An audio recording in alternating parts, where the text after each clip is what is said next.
Bonjour à tous, nous poursuivons aujourd'hui avec la 4e Mishnah du 7e Pérek. La Mishnah nous enseigne plusieurs cas que, comme nous le verrons par la suite, poslim veloma'achilim qui empêchent de manger et qui ne permettent pas de manger de la terouma.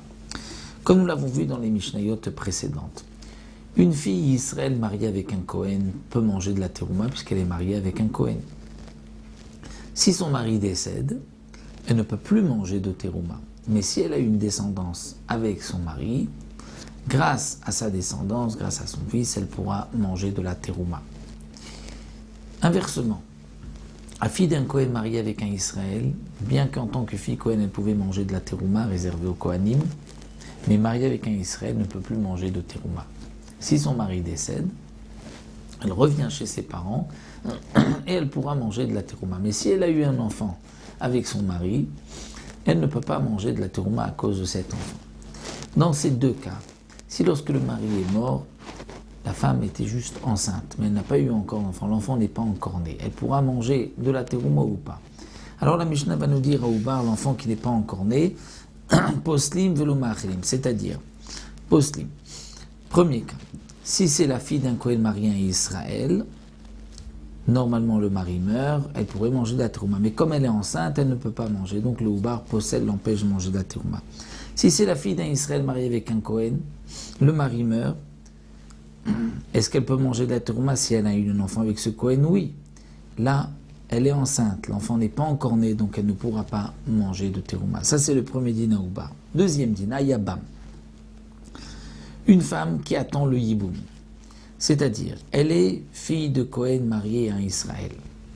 Son mari est décédé, elle voudrait revenir chez ses parents manger de la terouma, elle ne peut pas. Pourquoi? Parce qu'elle est retenue par le yiboum. Donc le yabam va l'empêcher de revenir chez ses parents et de manger de la terouma. Il est possède. Maintenant, si elle était bâtie Israël, elle était mariée avec un Kohen, le Kohen est décédé, elle doit faire yiboum avec son frère qui est aussi Kohen. Va-t-elle pouvoir manger de la terouma? Eh bien, non. Tant qu'il n'y a pas eu de yiboum, elle ne pourra pas manger de la terouma. Donc le yabam l'empêche, dans certains cas, de manger de la terouma et ne lui permet pas de manger de la terouma. De même à Hiroussim, un fiançailles. Une fille Kohen mariée à Israël, dès que elle s'est fiancée, c'est-à-dire qu'elle a reçu des kiddushin avec le Israël, elle ne pourra plus manger de terouma. Elle est mariée à Israël. Si c'est la fille Bat Israël mariée avec un Kohen, donc elle a reçu les kiddushin du Kohen, théoriquement, elle aurait pu dès maintenant manger de la terouma, mais les Chachamim m'ont interdit. Pourquoi? Parce que comme elle ne vit pas encore avec lui, elle est encore chez ses parents. Si lui donne de la terouma, elle risque de manger de la terouma avec sa famille, chez ses parents, et elle risque de leur donner de la terouma, et eux, Israël, n'ont pas le droit de manger de la terouma, ils ont un chiyuv mita. Donc pour cela, les Chachamim m'ont dit que la fille d'un Israël fiancée avec un Kohen, a reçu des kiddushin, ne mangera pas de terouma. Donc les Hiroussim aussi empêchent de manger de la terouma et ne permettent pas de manger de la terouma. De même à Cheresh. Quel est le din du Cheresh? Un sourd muet. Une bat Kohen, fille de Kohen mariée avec un Israël, et ce Israël est Cheresh, sourd muet. Son mariage n'est pas un véritable mariage, c'est qu'un mariage midei Rabbanan. Donc la fille de Kohen ne peut plus quand même manger de terouma parce que c'est quand même un mariage midei Rabbanan. Si c'est la fille d'un Israël mariée avec un Kohen qui est sourd-muet, elle ne pourra pas manger de terouma parce que le sourd-muet ne peut pas faire de mariage minatora, ce n'est que midei Rabbanan, donc minatora ne peut pas manger de la terouma. De même, Uben Tesha Shanim Veyom Echa, un enfant de 9 ans et un jour. Nous savons qu'un garçon, à partir de 9 ans et un jour, s'il a une relation avec une femme, cette relation est considéré comme bien une relation. Si lui est un proche parent d'une fille Kohen, et il a une relation avec cette Kohenette, elle ne pourra plus manger de terouma. Poslin, c'est possel. Velo ma'achil. Et dans le cas où c'est la fille d'un Israël mariée avec un Kohen qui lui n'a que 9 ans, elle ne pourra pas manger de la terouma, bien qu'elle est mariée avec ce Kohen, étant donné qu'avant l'âge de 13 ans, il n'y a pas encore de mariage. Donc nous avons vu le din d'un enfant de 9 ans et un jour, qui a quand même un din de bien pour pouvoir interdire la fille d'un Kohen,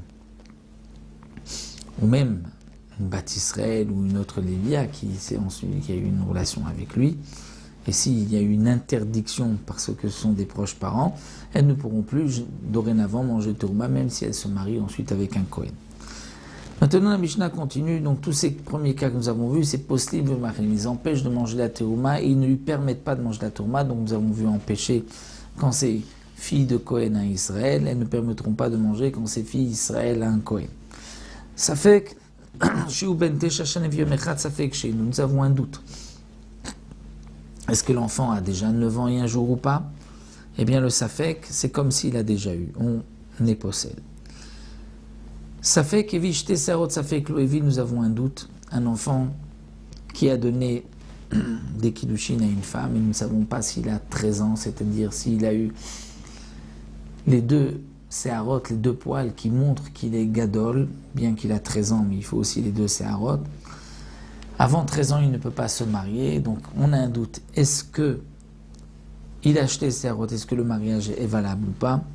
Eh bien, dans tous ces cas-là, nous avons un doute sur le mariage, ou bien encore, Nafal abayt alav al batachiv. Nous avons un cas particulier, c'est que Nafal abayt alav, un homme est marié avec la fille de son frère.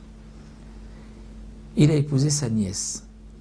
Et il était avec sa nièce et la maison s'est effondrée. Venyedwa et Zemet Rishon, on ne sait pas, on a retrouvé les 2 morts, mais on ne sait pas qui est mort le premier, si lui ou si sa femme. Quelle est l'importance de savoir qui est mort le premier? C'est que comme il est mort sans laisser d'enfant, donc sa femme, on va dire qu'il en avait 2. Il avait épousé sa nièce et encore une autre femme. Mais si lui est mort le premier, sa femme ne doit pas faire de yiboum avec son frère. Pourquoi? Parce que sa femme est la fille de son frère. Et puis son frère ne peut pas faire de yiboum avec sa propre fille. Il ne fera pas de yiboum non plus avec la rivale de sa fille, comme nous l'avons vu dans la première Mishnah de notre Maseret. Mais si c'est elle qui est morte la première, lorsque lui est mort, il n'était pas marié à la fille de son frère. Donc la deuxième femme, la rivale, devra faire yiboum. Donc les 3 cas mentionnés ici, tsarata, choletset, zelomitiabem, et la tsara, la rivale fera chalitza et pas yiboum. En réalité, c'est plutôt pour le din.